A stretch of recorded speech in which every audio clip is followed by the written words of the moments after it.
네, 오늘 우리가 함께 읽을 하나님의 말씀은 사사기 4장입니다. 사사기 4장 1절에서 10절까지 말씀입니다. 사사기 4장 1절에서 10절까지 저 한 절 여러분 한 절 이렇게 교독하도록 하겠습니다. 저부터 읽겠습니다. 에봇이 죽으니 이스라엘 자손이 또 여호와의 목전에 악을 행하매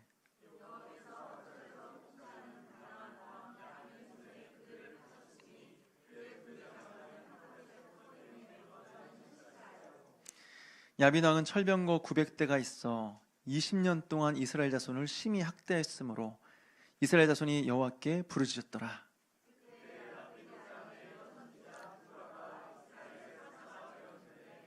그는 에브라임 산지 라마와 베델 사이 드보라의 종려나무 아래에 거주하였고 이스라엘 자손은 그에게 나아가 재판을 받더라.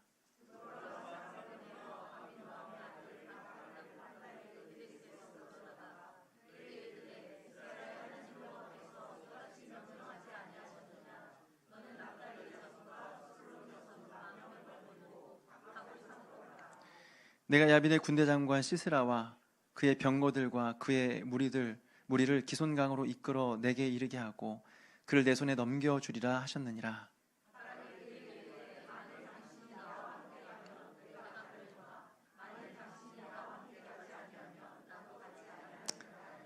이르되 내가 반드시 너와 함께 가리라. 그러나 내가 이번에 가는 길에서는 영광을 얻지 못하리니 이는 여호와께서 시스라를 여인의 손에 파실 것임이니라 하고 드보라가 일어나 바락과 함께 게데스로 가니라.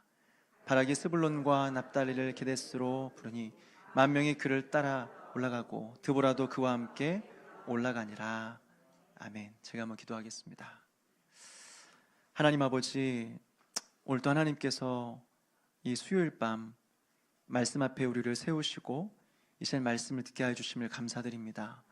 오늘도 이 말씀을 통하여 우리가 하나님의 마음과 하나님의 음성을 듣고 깨닫는 은혜가 있게 해주시고 우리가 정말 하나님 말씀에 일치된 삶을 살아감으로써 우리의 살아가는 삶이 하나님께 기쁨이 될 수 있도록 도와주시옵소서. 말씀을 전하는 자나 듣는 자나 이 시간 하나님께서 붙들어 주시고 함께 해주시기를 간절히 소망하옵고 예수님의 이름으로 기도합니다. 아멘. 계속해서 우리는 사사기 말씀을 함께 살펴보고 있습니다. 오늘은 이제 네 번째 사사 이야기를 좀 여러분들과 살펴보려고요. 사실 앞서 나온 사사들을 보게 되면 평범한 사람이 거의 없었습니다. 첫 번째 사사 온니엘을 제외하고는 에훗도 굉장히 독특했죠. 왼손잡이였습니다. 오른손이 불구였던 사람이었습니다. 그리고 또 삼갈은 어떻습니까? 출신을 알 수가 없습니다. 아마도 이방인이었을 가능성이 꽤 높습니다. 그런데 이 사람은 소모는 막대기, 무기가 아니라 사람을 죽이는 무기가 아닌데도 불구하고 소모는 막대기 하나 가지고 이제 블레셋 사람 600명을 쳐 죽이게 된 거죠. 어느 하나 평범한 사람이 없습니다. 그런데 오늘 나오는 사사도 꽤 독특합니다. 사사기에 나오는 사사들 중에서 유일하게 여성입니다. 바로 드보라라는 여인이죠. 오늘 이 사사와 함께 관련된 이야기를 좀 여러분들과 함께 나누려고 하는데 먼저 우리 1절 말씀을 좀 보도록 하겠습니다. 우리 1절입니다. 같이 읽겠습니다. 시작. 에훗이 죽으니 이스라엘 자손이 또 여호와의 목전에 악을 행하매. 아멘. 여러분 또가 나옵니다. 또 이스라엘 백성들이 여호와 하나님 앞에서 악을 행하매. 또가 나왔습니다. 여러분 참 대단하지 않습니까? 그동안 여러 번 하나님 앞에 범죄해서 고생을 많이 했습니다. 다른 나라의 그런 침략에 의해서 몇십 년 동안 많이 고생을 했습니다. 몇 번 반복하다 보면 이제 좀 그만해야 될 때가 되지 않았습니까? 이제 깨달아야 되지 않겠습니까? 그런데 깨닫지 못하고 에훗이 죽으니까 또 하나님 앞에서 죄를 지었습니다. 과거의 실패를 반복하고 있는 것이죠. 이런 면에서 볼 때 우리가 역사를 공부하는 것은 참 중요한 일이다, 이런 생각을 하게 됩니다. 왜 그래요? 과거를 알아야 그 과거의 잘못을 교훈 삼아서 오늘을 살아갈 수 있기 때문에 그런 것이죠. 꼭 좋은 기억만 있을 필요는 없습니다. 우리의 인생 자체가 험악한 인생을 살아가는 것이니 어떻게 우리에게 좋은 일만 있을 수 있겠고 어떻게 우리에게 좋은 기억만 있을 수 있겠습니까? 과거의 실패의 기억, 고통스러운 기억도 있을 수 있는 거죠. 상처도 있는 것입니다. 그러나 그것이 꼭 우리에게 부정적인 영향만 주는 것은 아니다고 하는 것입니다. 여러분 생각해 보십시오. 상처 없는 사람이 어디 있습니까? 세상에 상처 없는 사람이 어디 있어요? 아니, 아픔 없는 사람들이 세상에 어디 있어요? 자라나면서 아픔 겪지 않고 자라온 사람이 어디 있어요, 세상에? 그렇다고 모든 사람들이 다 망가진 인생을 살아갑니까? 절대 그렇지 않습니다. 그것을 우리가 어떻게 해석하고 그것을 어떻게 받아들이냐에 따라서 그것이 우리에게는 엄청난 유익이 되기도 하고 우리에게 계속된 상처가 되기도 한다고 하는 것이죠. 그것은 우리가 해야 되는 것입니다. 우리가 과거를 바라보고 정직하게 바라보고 그것을 우리가 해석해야 되는 거죠. 남이 해주는 게 아닙니다. 그건 내가 해야 될 일입니다. 이것을 위해서 먼저 우리에게 필요한 것은 무엇이냐면 우리의 과거를 정직하게 똑바로 바라보는 것입니다.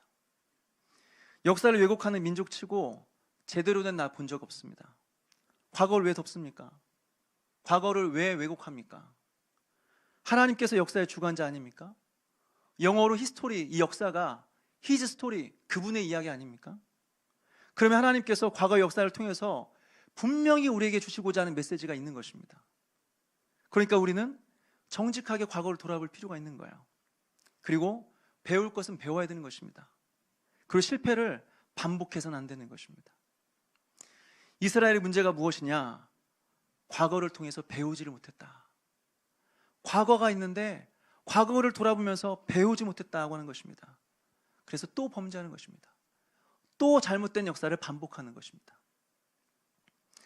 이어서 우리 2절 말씀과 3절 말씀을 같이 한번 읽도록 하겠습니다. 2절과 3절입니다. 시작. 여호와께서 하솔에서 통치하는 가나안 왕 야빈의 손에 그들을 파셨으니 그의 군대 장관은 하롯의 탁고임에 거주하는 시스라요. 야빈 왕은 철병거 900대가 있어 20년 동안 이스라엘 자손을 심히 학대했으므로 이스라엘 자손이 여호와께 부르짖었더라. 아멘. 이스라엘이 범죄한 결과 하나님은 그들을 징계하시는데 이번에 등장한 사람은 누구냐? 바로 가나안 왕 야빈이라고 하고 있습니다.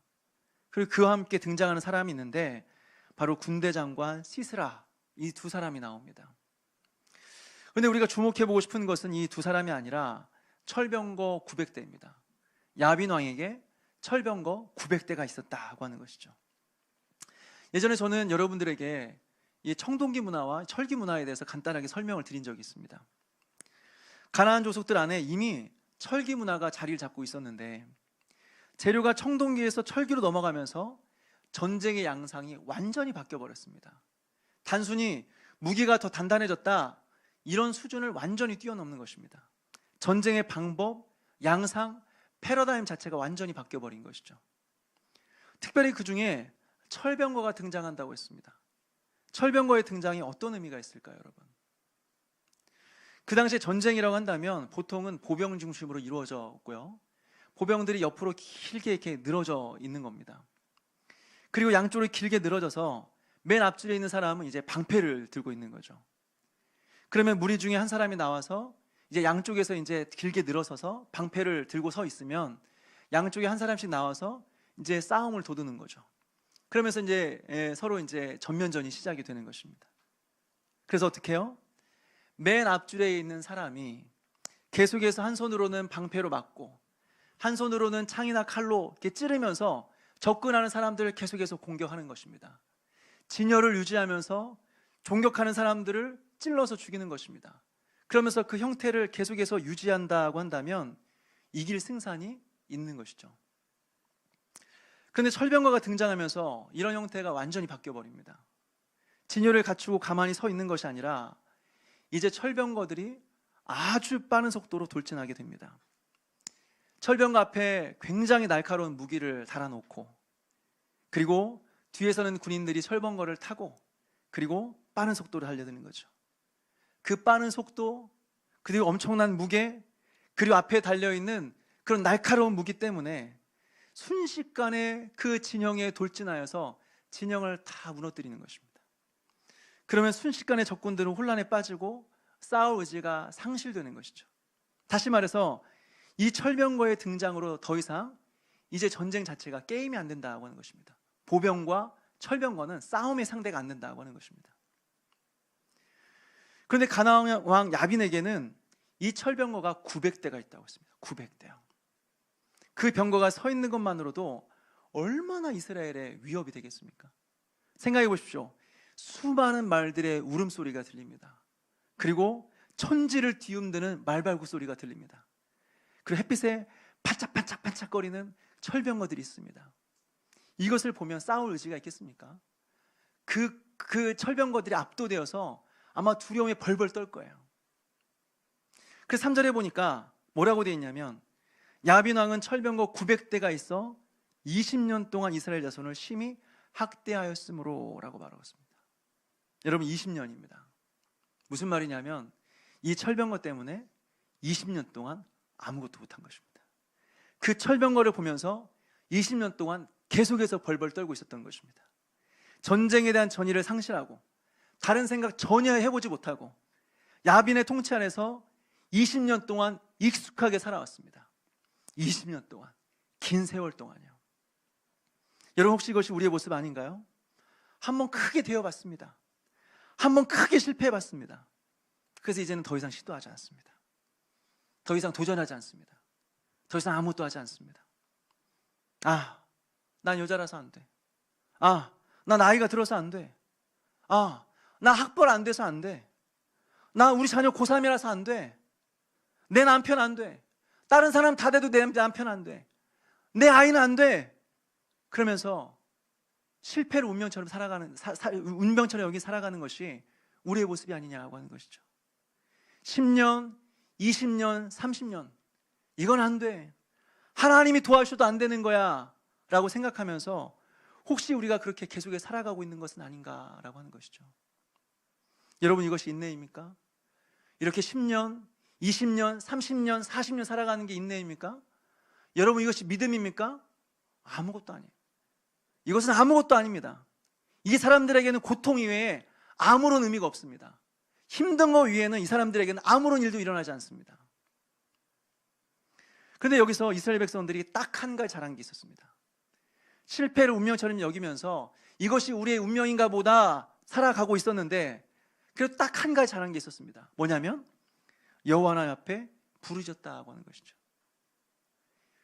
이 부르짖었다는 말이 정확하게 어떤 의미였는지는 잘 모르겠어요. 회개를 의미했는지 정확히 우리는 알 수가 없습니다. 자신의 죄를 청산하고 하나님 앞에 죄를 회개하면서 하나님 앞에 돌이켰는지 정확히 알 수 없습니다. 확실한 것은 부르짖었다. 하나님 앞에 부르짖었다고 하는 것이죠. 그리고 하나님께서는 그 부르짖음을 믿음으로 보시고 그들을 구원하셨다고 하는 것이죠. 사랑하는 여러분, 우리가 힘든 고난의 때를 보낼 때요, 솔직히 이거 어떻게 해야 되나? 뭐부터 해야 되나? 이거 사람을 만나야 되나? 방법을 찾아야 되나? 돈을 벌어야 되나? 뭘 해야 되나? 막막할 때가 있죠. 뭘 해야 될지 알지 못할 때 우리가 해야 될 한 가지가 있습니다. 그것은 무엇이냐면 부르짖는 거예요. 하나님 앞에 엎드리는 것입니다. 하나님 앞에 어려움 가운데 있을 때, 답답한 상황 가운데 있을 때, 당장은 우리의 문제가 해결되지 않는다고 할지라도 하나님 앞에 부르짖는 저와 여러분 되시기를 주님의 이름으로 축원합니다. 이어서 우리 4절 말씀이 있는데요, 4절 말씀을 같이 한번 읽어보도록 하겠습니다. 시작. 그때 라피도세 아내 여선지자 드보라가 이스라엘의 사사가 되었는데, 여러분 여기서 우리는 이제 이 여자 사사 드보라를 보게 됩니다. 앞서 말씀드린 것처럼 이 사사는 이스라엘에 있어서 유일한 여자였습니다. 하나님은 이스라엘을 부르짖음을 들으시고 이제 이 사사를 이제 보내게 됩니다. 그런데 여기서 한 가지 짚고 넘어가야 될 부분이 있는데, 이스라엘의 문화에 있어서 여자는 이스라엘의 대표가 될 수 없었다고 하는 것입니다. 이스라엘의 대표가 된다는 것은 전혀 자연스러운 일이 아니었다고 하는 것이죠. 이스라엘의 문화는 굉장히 가부장적이었습니다. 그래서 사람의 숫자를 셀 때도 여자들의 숫자는 빼고 셌습니다. 구약에 예가 있죠. 이스라엘 백성들이 출애굽한 숫자가 60만 명 정도가 된다고 했는데, 그 숫자가 정확하게 이제 구약에 기록이 되어 있는데, 그 숫자는 여자들이 빠진 숫자입니다. 여자들과 아이들이 빠진 숫자고 남자들의 숫자입니다. 그러니까 실제로는 200만 명, 300만 명이 될 수 있는 거예요. 구약만 그럴까요? 신약도 마찬가지입니다. 오병이어 사건 때 몇 명 있었냐고 했냐면 5천 명 있었다고 했습니다. 그 5천 명 역시 여자가 빠진 숫자입니다. 구약 시대도 그렇고 신약 시대에도 그렇고 여자는 사람이 아니었습니다. 사람 숫자에 들어가지 않았습니다. 또 히브리서 11장 32절을 보게 되면 이렇게 기록되어 있습니다. 제가 읽겠습니다. 히브리서 11장 32절에 보게 되면 내가 무슨 말을 더 하리요? 기드온, 바락, 삼손, 입다, 다윗 및 사무엘과 선지자들의 일을 말하려면 내게 시간이 부족하리로다. 지금 여러분 여기에 사사기에 등장한 사사들의 이름이 나오고 있거든요. 근데 사사들의 이름에 여기서 바락이라는 사람이 나옵니다. 좀 이따 이제 제가 설명을 드릴 텐데 바락은 나오는데 드보라라는 이름이 안 나와요. 바락은 여러분 사사가 아닙니다. 드보라가 이스라엘의 사사고 바락은 그 드보라의 말에 순종해야 했던 군대 지도자였습니다. 그러니까 그 당시에 사사는 드보라인데 그런데 드보라의 이름은 빠져 있고 대신에 바락의 이름이 들어가요. 여러분 이것은 무엇을 보여주는 겁니까? 여자는 이스라엘의 대표가 될 수 없다고 하는 유대인의 자존심을 보여주는 겁니다. 아무리 이 드보라가 사사 역할을 했다 할지라도 드보라의 이름은 올라갈 수 없어. 바락이 올라가야 돼. 유대인들의 자존심이었어요. 이런 상황에서 그럼에도 불구하고 여자 사사가 등장하는 것은 무엇을 보여줘요? 참 이스라엘에 사람이 없었구나. 정말 사람이 없었구나. 정말 이스라엘에 하나님이 쓰실 만한 사람이 진짜 없었구나. 이것을 보여주는 것이죠. 이것을 우리는 깨닫게 되는 것입니다. 무엇보다 오늘 등장하는 바락이라는 이 사람의 이름의 뜻이 무엇인지 아십니까? 이 바락이라는 이름의 뜻은 무엇이냐면 번개라는 뜻입니다. 번개요. 특별히 이스라엘에 있어서 이름은 굉장히 중요합니다. 우리나라도 그렇지만 이스라엘에 있어서 이름은 굉장히 중요합니다. 보통은 이름대로 살았습니다. 대표적인 예가 구약에 무드셀라가 있습니다. 무드셀라 아시죠? 이제 교회 학교에서 이제 성경 퀴즈 대회를 하면 반드시 빠지지 않고 나오는 그런 단골 이제 질문이 이제 무드셀라입니다. 성경에서 가장 오래 산 사람 누굴까요? 무드셀라가 나와야 되는 거죠. 성경에 가장 오래 산 사람입니다. 그런데 이 무드셀라의 뜻이 무엇인지 아십니까? 무드셀라라는 사람의 이름의 뜻이 뭐냐면 모트는 죽음이라는 뜻입니다. 그 다음에 셀라, 이건 보내다는 말이에요. 그러니까 무드셀라라는 이름의 뜻은 뭐냐면 죽음을 보낸다는 뜻입니다. 죽음을 보낸다. 여러분 사람의 이름이 죽음을 보낸다는 겁니다. 예쁜 아이가 태어났는데 그 아이를 보면서 아 예쁘다. 근데 너의 이름은 죽음을 보낸다다. 말이 됩니까 여러분? 그래 놀랍게 성경의 연대를 잘 계산해 보면요, 무드셀라가 죽었던 해가 언제인 줄 아십니까? 무드셀라가 죽었던 해가 노아의 홍수가 일어났던 해입니다. 나중에 이걸 제가 정확히 좀 이렇게 설명을 드릴게요. 성경에 다 나와 있는 거니까요. 진짜 이 무드셀라를 통해서 이 세상에 죽음이 찾아온 거예요. 이름대로 산 거죠. 또 모세는 어떻습니까? 모세란 이름의 뜻은 물에서 건져내다라는 의미가 있죠. 본인 자신이 나일강에 던져졌는데 바로의 딸에 의해서 물에서 건짐을 받게 되었고 그 역시 이스라엘 백성들을 물에서 건져내는 사역을 하게 되죠. 다시 말해서 홍해바다를 건너게 하는 겁니다. 이름대로 산 거예요. 이름대로요. 우리나라도 마찬가지입니다. 아이가 그렇게 살기를 바라는 마음에 우리는 아이의 이름을 짓게 되죠. 저희 아이의 저희 자녀들이 있고 이제 아이들의 이름의 뜻이 있습니다. 아이들이 이렇게 살았으면 좋겠다 해서 이름을 지었어요. 첫째 아이의 이름은 유아입니다. 유아. 흐를 유자에 물 하자입니다. 흐르는 물처럼 흐르는 물과 같이 살라라는 의미에서 유아라고 지었습니다. 어떤 의미냐면 사막에 강물이 흘러가서 그 사막에 꽃이 피고 나무가 자라고 열매가 맺혀지는 것처럼 그렇게 세상으로 흘러가서 세상에 생명의 역사를 일으켜라 라는 마음에 유아라고 지었어요. 근데 아직은 좀 안전하지가 않아서 잘 돌아다니긴 하는데 아직 생명의 역사 일어나지 않습니다. 집에 잘 안 들어와요. 계속 돌아다닙니다. 근데 집에는 이게 안 들어오고 생명의 역사 아직 일어나지 않는 아직 불안전한 상태인 것 같아요. 또 둘째 아이는 서아입니다. 서아. 사랑 서자에 클 하자입니다. 큰 사랑, 큰 사랑. 하나님의 큰 사랑을 입고 하나님의 큰 용서를 입고 그 사랑으로 다른 사람들을 많이 사랑해주고 많이 용서했으면 좋겠다, 이런 의미로 이제 서하라고 지었어요. 이제 그 사랑서 클하자. 근데 또 아직도 이렇게 우리 서하도 완벽하지가 않아요. 그래서 커지긴 했는데 점점 커지고는 있는데 아직은 사랑이 크진 않아요. 계속 상처받았다, 친구랑 싸웠다, 이 얘기는 하는데 아직은 막 모든 사람들이 품을 정도는 아니에요. 근데 어쨌든 언젠가는 이름대로 살 것이다 기대하면서 그런 이름을 지어줬다고 하는 거죠. 그렇다면 여러분, 이 바락의 의미는 뭘까요? 과연 이 바락은 이름대로 살았을까요? 바락의 의미는 번개라는 뜻이라고 했습니다. 이름만 보면 하나님의 말씀이 주어졌을 때 번개처럼 순종해서 번개처럼 적을 무너뜨릴 것 같지 않습니까? 이름만 보면 그렇습니다. 그런데 오늘 성경에 보면 어떻습니까? 참 이름값 못한다, 참 이름값 못한다는 것을 보게 돼요. 도대체 바락이 어떤 사람이길래 이름값도 못하는 사람이 됐을까요? 도대체 하나님은 얼마나 이스라엘에 사람이 없길래 이 바락이 아니라 여자 사사 드보라라는 사람을 사용해야만 했을까요? 우리 6절과 7절 말씀을 좀 같이 한번 읽어볼까요? 6절과 7절입니다. 시작. 드보라가 사람을 보내어 아비노함의 아들 바락을 납달리 게데스에 불러다가 그에게 이르되 이스라엘 하나님 여호와께서 이같이 명령하지 아니하셨느냐? 너는 납달리 자손과 스불론 자손 10,000명을 거느리고 다골산으로 가라. 내가 야빈의 군대 장관 시스라와 그의 병거들과 그의 무리를 기손강으로 이끌어내어 내게 이르게 하고 그를 내 손에 넘겨주리라 하셨느니라. 아멘. 이 말은 이제 드보라가 하는 말입니다. 하나님의 명령을 바락에게 전하는 것이죠. 하나님께서 이제 이스라엘의 사람들 10,000명을 데리고 나가 싸우라고 그렇게 전하는 것입니다. 그리고 하나님께서 승리를 약속해 줄 것이다, 그 약속을 전하는 것이죠. 근데 바락이 뭐라고 하느냐? 우리 8절 말씀을 같이 한번 읽어보겠습니다. 8절입니다. 시작.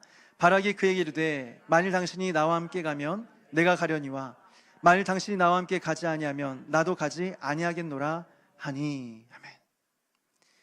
만일 당신이 나와 함께 가면 내가 가려니와 만일 당신이 나와 함께 가지 아니하면 나도 가지 아니하겠노라.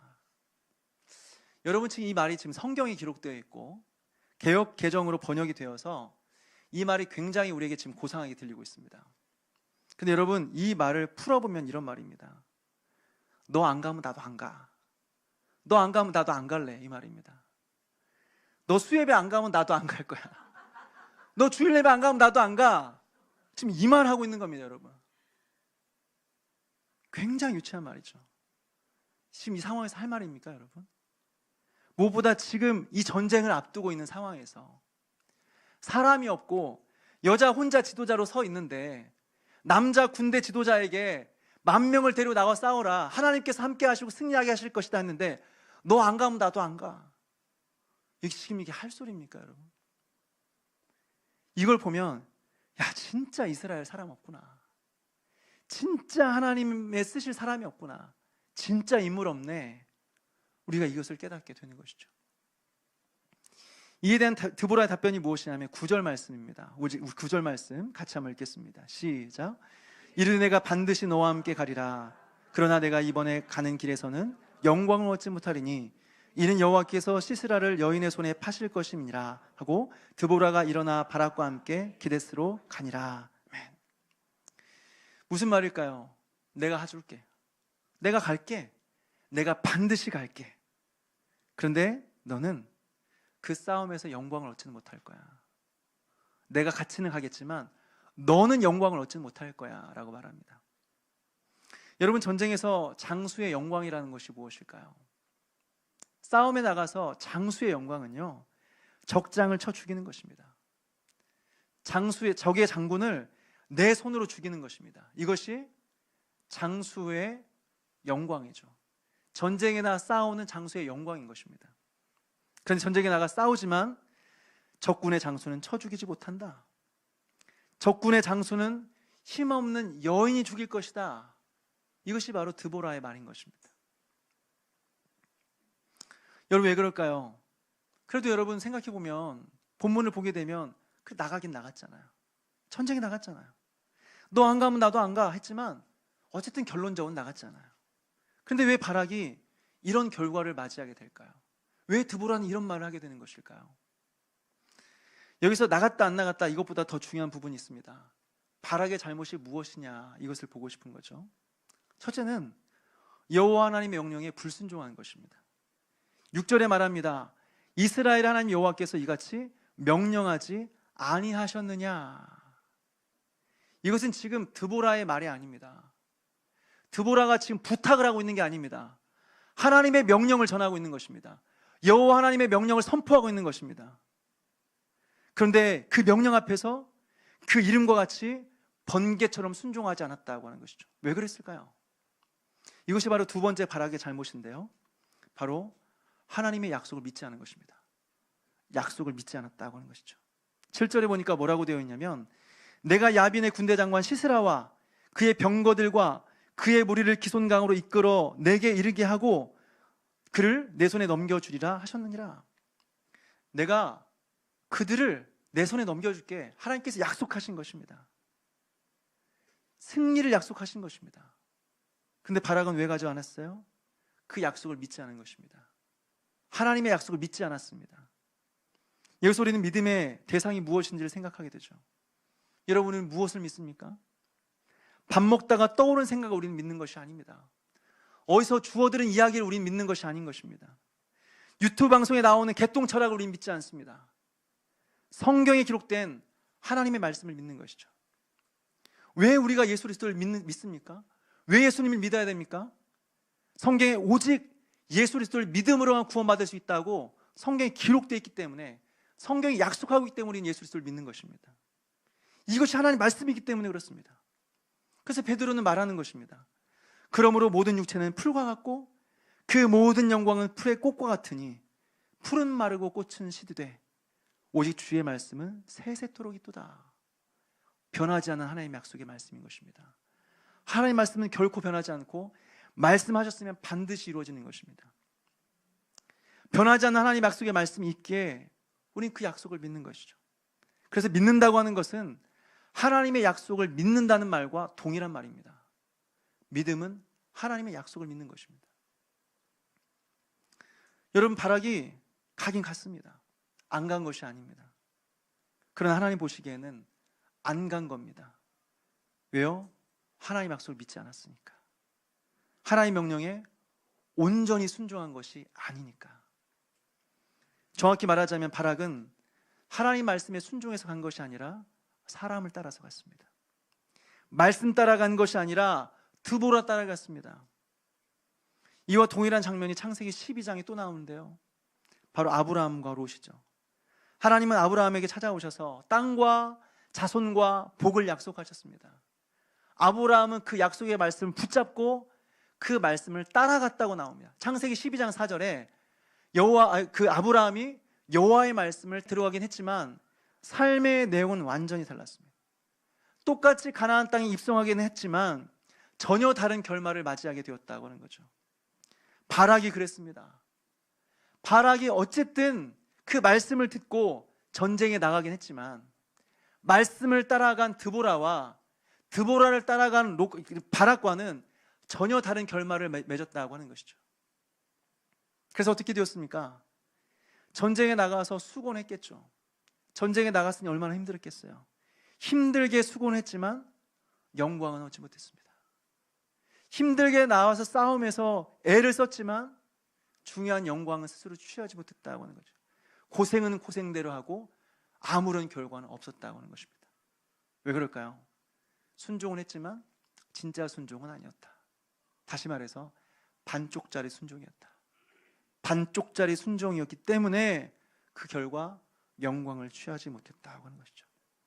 사랑하는 여러분, 오늘 말씀을 통해서 두 가지만 기억했으면 좋겠습니다. 첫 번째는 우리의 온전한 순종이 아니라고 하더라도 하나님은 어쨌든 그것을 사용하셔서 당신의 뜻을 이루신다는 것이죠. 바락이 온전한 순종을 하지 못했다고 할지라도 하나님은 어쨌든 승리하게 하셨습니다. 근데 또 한 가지 뭐예요? 하나님은 그를 통하여서 승리는 이뤘지만 약속하신 영광은 바락은 누리지 못했다고 하는 것입니다. 반쪽짜리 순종의 결과 하나님께서 예비하신 은혜와 영광을 누리지 못했다. 고생은 고생대로 다 하고 애는 애대로 다 쓰고 그래와서 그에 따른 결과에 대해서, 그에 따른 은혜와 영광에 대해서는 얻지 못했다고 하는 것입니다. 얼마나 안타까워요.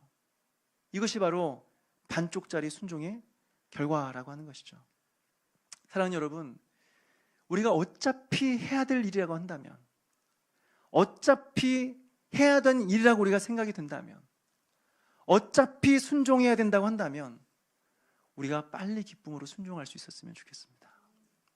우리 마음 가운데 예배 시간에 말씀을 들을 때마다 또는 기도할 때마다 하나님께서 우리에게 뭔가 요구하는 것이 있지 않습니까?